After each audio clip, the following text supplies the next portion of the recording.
Sizga yordam taklif qilishning to'g'ri usuli qanday? Qanday holatlarda bu noo'rin bo'lishi mumkin? Agar u qiyin vaziyatda bo'lsam, masalan, qayergadir bormoqchi bo'lgan bo'lsam, agar yordam taklif qilsa, agar oldimda hech kim bo'lmasa, sherigim bo'lmasa yoki oila a'zolarimdan birontasi bo'lmasa, xo'p deyman. Odamlar sizga achinish yoki ortiqcha e'tibor bilan qaraganda qanday his qilasiz? Endi achinish hissi bilan gapirsa, baribir boshqacha bo'laveraman. Xafa bo'lish hissi bo'ladi menda baribir. Endi to'g'ri, ko'zim ko'rmagan bilan, lekin boshqa taraflama Xudoga shukr, hamma joyim soppa-sog' yurishi, oyog'im yuradi, yuragim urib turibdi. Shu bo'yicha agar kimdir achinish hissi bilan qarasa, albatta men biroz ranjiyman. Sizga tashqarida harakatlanishda qanday yordam berish kerak? Juda ko'p holatlarda o'zim tarixchi bo'lganim uchun tarixiy maskanlarga tashrif buyuraman. Samarqand, Buxoro, Navoiy, Qosimshayx masjidi. Mana shu tarixiy obyektlarga tashrif buyurish chog'ida juda ko'p to'siqlarga duch kelishimga to'g'ri keladi, zinalarga masalan. Yoki transportda harakatlanayotgan paytimda, transportga chiqayotgan paytimda uni zinalari bo'ladi. O'sha paytda menga to'siq bor, zina bor deb aytsa, o'shanga qarab to'g'ri harakatlana olaman. U ancha yordam bo'ladi bu.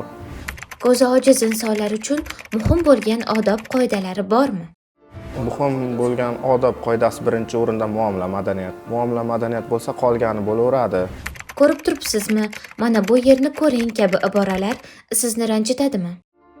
Albatta ranjitadi. Endi ko'z ko'rmagandan keyin masalan, ko'p tashkilotlarga borgan paytim bitta qarab oling deydi. Ko'ryapsizmi deydi.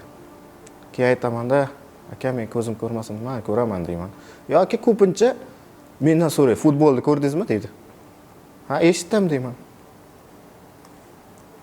O'sha payti ko'rdingizmi emas, ko'proq eshitdingizmi yoki o'sha narsani his qildingizmi yoki sezdingizmi desa, to'g'riroq bo'lardi.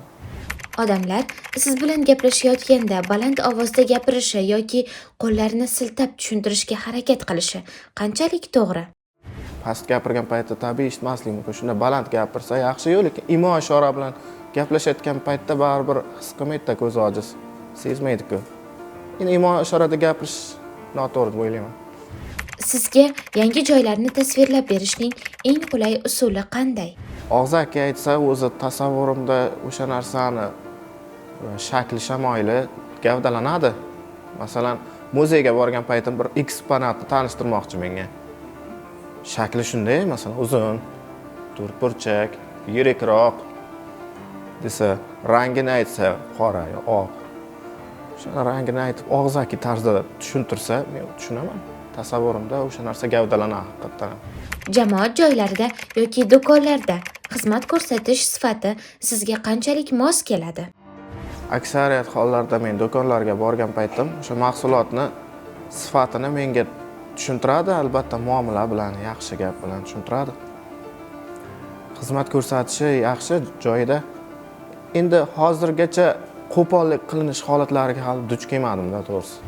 Siz uchun eng qulay aloqa usullari qanday?